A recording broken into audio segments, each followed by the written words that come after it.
What's happening, everybody? Happy November. The time that we live for is finally here. Wanted to do a couple different things with this video. First, we're going to give you just a quick update on the end of my kind of October hunting. You know, I hunted quite a bit from, I think, the 16th of October. So Joey shot his doe on the 15th. I kind of started hunting for myself on the 16th.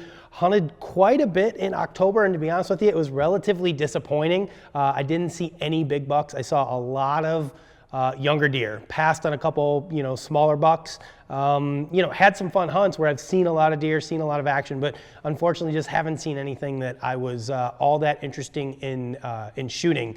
So for me, it's been more about just kind of hopping around. I did quite a bit of hunting out of the saddle. For about a week, I sat over an active scrape, hoping that one of the bucks that I was after was going to show up. He was there like twice during that week, but both after dark. So unfortunately, never saw him. Been hunting a lot out of tree stands as well. And like I said, it's just been a little bit lackluster for me, here in the tail end of October. But fortunately, now that November is here and we've got some great weather ahead of us, it looks like we're in for some good hunting. So what I wanted to do today was just kind of do a pack dump for you guys, because this is a question that we get asked a lot. What's in your pack? What are you guys carrying it? How are you carrying it? And more specifically, like what camera gear are you guys using and what camera gear are you guys bringing into the woods? So I'm going to run through my system right now. Now my system does change a little bit from early in the year till a little bit later in the year. So in a lot of my earlier footage, if you look back to like my elk hunt, for example, I'm carrying around a fanny pack, and I usually carry that fanny pack through the early part of the deer season as well. I like to pack light. I don't pack a lot of stuff in with me. Now that we're getting into the rut and I'm going to be packing things like extra clothes, maybe extra food and stuff to drink on those all-day sits, I need a little bit of a bigger pack. So we're going to go through what I'm carrying kind of from November on, hopefully through the rest of the season.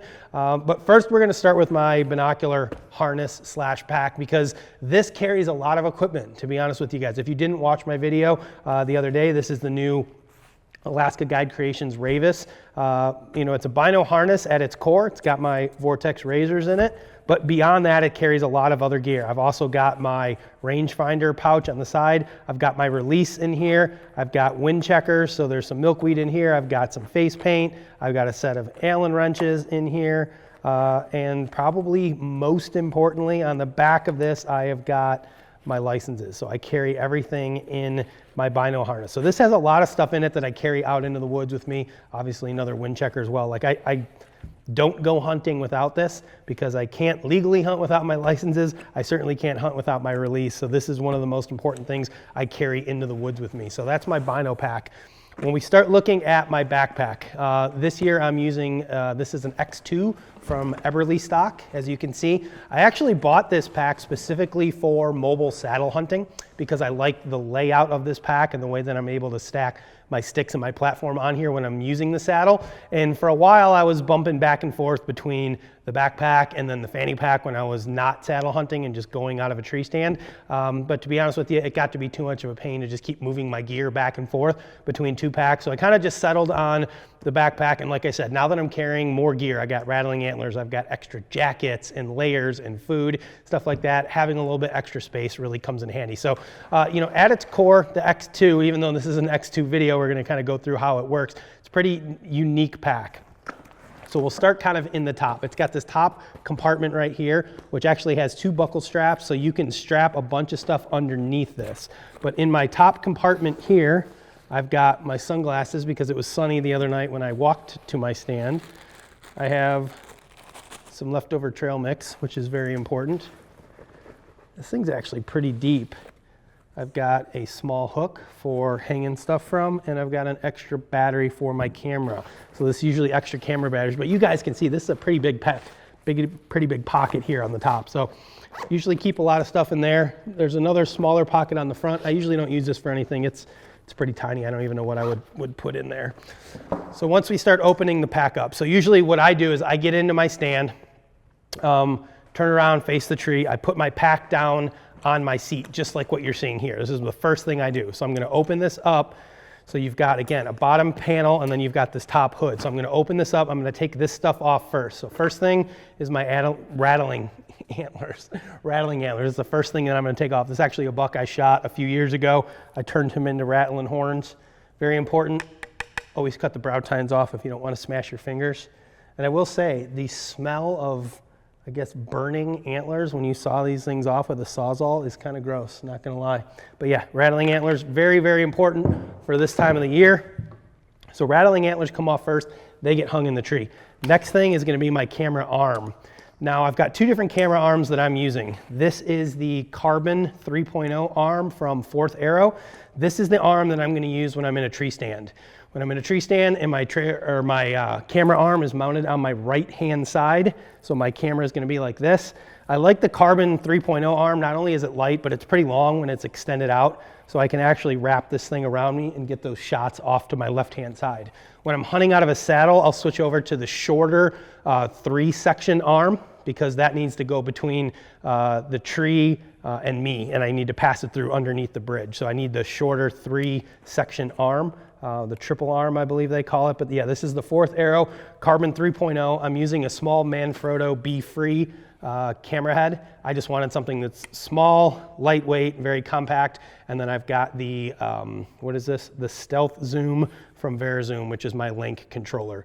And then what I do is I take all this extra cable that this thing comes with, I wrap it around, and then I tape it up so it's not flopping all over the place. So I have really just enough extra cable here to plug into my camera. But very, very important, you got your camera arm.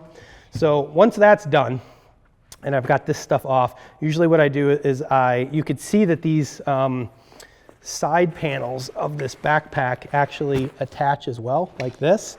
Right, so this is typically what's holding in my camera arm, my rattling antlers. If I have a jacket or any clothes that I'm packing in, a lot of times they're gonna go under this kind of bungee strap right here.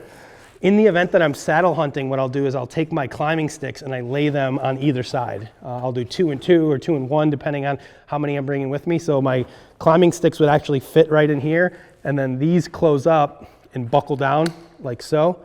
So my climbing sticks are gonna be right laid in here. Then I'll take my platform, I'll put it here, and then buckle the platform in. So everything's contained. That's ultimately what I bought this pack for, like I said, was saddle hunting. So anyways, once I get into a tree stand and I've got those two things off, I'm gonna flip this up and I'm actually just gonna set it in front of me like this. Again, I'm gonna do this all on the seat of my tree stand. Now this pack has one large pocket in the top. So everything's gonna be in here, and this is pretty much just camera equipment. First thing I'm gonna pull out is the base for my camera arm. So this is the 4th Aero toolless base. It's got the Talon attachment, which folds down on the back. So you're gonna fold these out and then ratchet this onto the tree. So that's gonna be my base. Again, when I'm hunting out of a tree stand, this is gonna be mounted at about hip height on my right-hand side.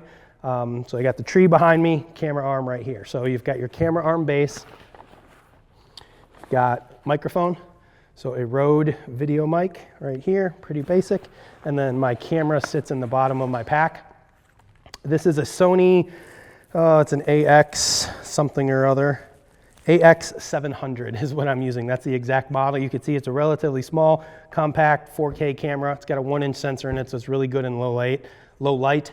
But yeah, this thing basically just sits in the bottom of my pack. So the main part of my pack, for the most part, is just camera gear. It's gonna be my main camera, my camera base, my microphone, and then on the outside is my camera arm. So the first thing I do when I get into my tree is I set all this stuff down and I set up all of my camera gear. This pack does have another zippered pouch in the front. I don't think I have anything in it for right now.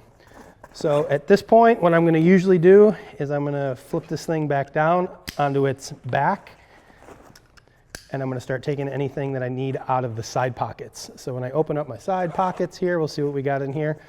Hat. So for me, when I'm done hunting at the end of the night, I take my hat off, I take my neck gaiter or face cover off, and I take my gloves off. I put everything together inside my hat, and I kind of roll it up like this, and I put it right in my backpack. So I know this is where it's at. I hate digging around for loose gear or not being able to find stuff when I'm in a hurry. When it's dark in the morning, I want to know exactly where my hat, gloves, and face mask are at. I'm keeping a knit hat in here as well. So it's pretty much just hats on that side. I've got a trail camera mount in case I need one. Let's see, down here in the bottom, GoPros. So this is gonna be probably the last thing that I carry with me for filming. So this is typically my overhead GoPro, and I'll show you that set up here in a second.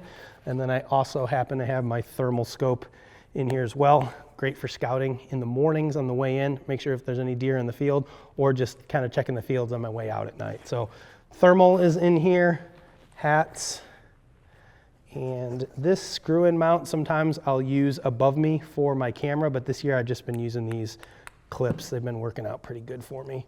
So that's basically one side. On the other side here, we have got another GoPro.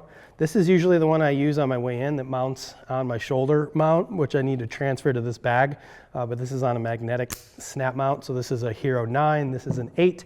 So I usually have 2 GoPros with me for various different reasons. I carry an extra pull-up rope. You just never know, you're gonna get to a stand you haven't been to in a while and something chewed up the rope, or sometimes I've been there where if you don't secure the bottom of the rope to a stick or to one of your steps or something, the wind blows it and it's caught up in the trees and I'm sitting at the bottom going, how am I gonna get my bow up? So I like to always have an extra bow rope. You'd be amazed at how many times a year I actually have to use that thing. And then I have 2 external battery packs. One of these, the smaller one, I'm generally going to use with my GoPro. So you notice in our footage, we use a lot of GoPros over our heads, facing down on us. We just use really big SD cards, external batteries like this, which will power this GoPro for, I don't know how many hours. I can usually get almost a whole weekend of hunting out of it, depending on which pack I use. This one's a big one. Obviously, this one's a little bit smaller. I prefer the smaller one, but again, if I'm going to be out on a couple all-day sits, I may end up having to use the big one. But either way, I use these Anchor battery packs. I just get them off of Amazon. What I like about them, and the reason that I like using these ones, is they come in this black bag. So what I could do is I can actually hang this right from this little GoPro mount, and then the cable runs up and into the camera. And then what I've been doing is I just clip this on to my lifeline, which is behind me and over my head. I clip this onto my lifeline just using this clip right here, and then hang the battery from it, and that, I literally just turn it on at the start of my hunt. I do not turn it off until I'm done hunting. If nothing happens during that hunt, I don't shoot something, I don't see something cool, I just delete the footage at the end, format the card, and I'm good to go. So yeah, that's my overhead GoPro usage. Very, very important. It's a great second angle. When you're self-filming, that's one of the big things you miss out on. You got your big camera, which is great for filming stuff at a distance, zooming in, getting the shot, you know, getting lots of B-roll, doing all that stuff with the main camera.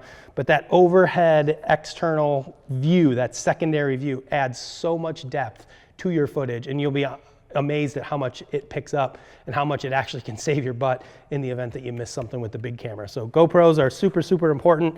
I think I'm running a 256 gig card if I recall. Let's see here. Yep, 256 gig card in this GoPro with an external battery, and that'll last me several hunts before I have to recharge the battery or clear this card out. So that's GoPros.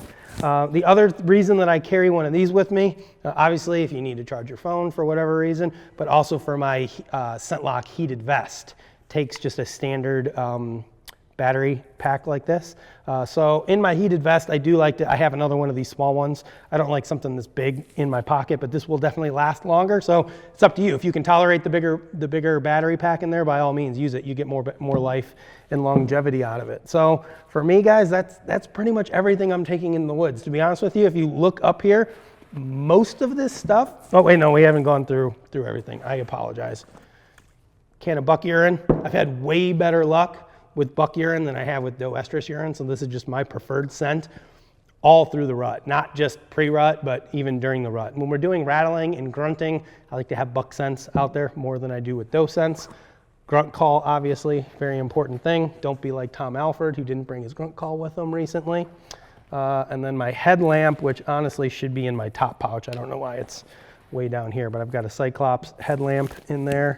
I don't think I have anything on this side. A couple other little doodads we can talk about here when we find a zipper. So I've got, ooh, this is good stuff to talk about. Knife.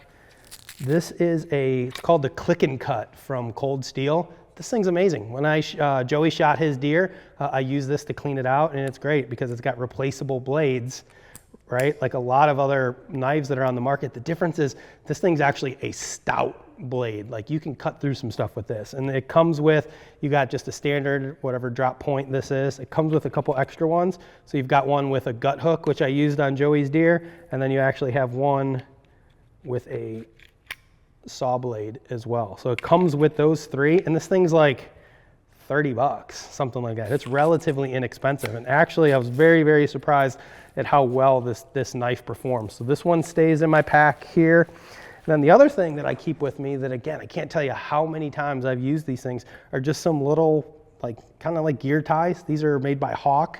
They're just little wire ties is all they are. I keep a couple of these in my backpack. It just seems like you never know when you're gonna need to patch something up or hang something somewhere. You're in a tree, you don't have enough hooks to hang all this crap that I'm bringing with me, and I need to, you know, put this around a branch and tie it off and hang something from it or whatever. Like, these things save my butt 2 or 3 times a year. I end up using them. So the last thing we will look at is on the other side, which is also very important. Don't go into the woods without one of these.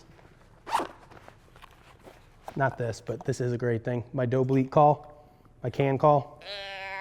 This is an HS doe bleat. An extra hook to hang stuff from, but the most important thing, an extra release. Don't ever go in the woods without your grunt tube and without an extra release, because especially for those of you guys that are like me and you're shooting a handheld release, if that thing for some reason falls out of my pack, or I drop it out of the tree or lose it or something like that, you want to have an extra release with you. So this is a Carter here. This is a Too Simple. I do like this release a lot, but I am shooting primarily my Stan. This is the Perf X long neck heavy metal version. I do prefer this release, but I will shoot with both of them. So always have an extra release with you. Always have your calls, especially this time of year. Gear hangers you can never have too much of. You know, when I am hunting out of the saddle or I'm doing any sort of public land stuff, I'm gonna bring a gear strap with me instead of hooks, but that usually stays in my sis haulers on my tethered saddle. So most of the time when I'm saddle hunting in and I'm walking a longer distance, I'm actually just gonna roll that saddle up and put it right in the pack with everything else. I personally don't like to wear my saddle into the woods. I pack everything into this one pack, and this thing is amazing. I'll be honest with you, this is a very high quality pack. It does have an internal frame here, great suspension system. I'm very, very pleased with this pack. You know, it's a little on the heavy side, there's no doubt. You know, when I go super lightweight with my fanny pack, it saves the back a little bit, but this thing is pretty awesome, and this will definitely be my pack of choice for the rest of the season. So that's everything I got. You know, like I said, guys, most of it's camera equipment. If I wasn't filming my hunts, I literally, it will take all this stuff off the table. Like if I'm not filming a hunt, I don't need any of that. I really don't need these GoPros, right? This is what I'm left with right here. Binoculars, headlamp, grunt call, deer piss, pull-up rope, rattling antlers, snacks. That's it. It's literally everything that I would take into the woods with me. I know some guys take, seems like the kitchen sink with them into the woods, but this is really everything I think you need. So that's it. That's what I carry into the woods with me. That's how I pack it. I'm gonna get everything back in here because I do plan on hunting tomorrow morning. Hopefully my luck changes a little bit. So appreciate everybody tuning in. If you guys got questions for us, you wanna know anything about our camera setups, how we do it, why we do it a certain way, drop your comments below. We'll do our best to respond. Stay safe out there, guys. It is the best time of the year. Enjoy it. Bow hunt or die, baby.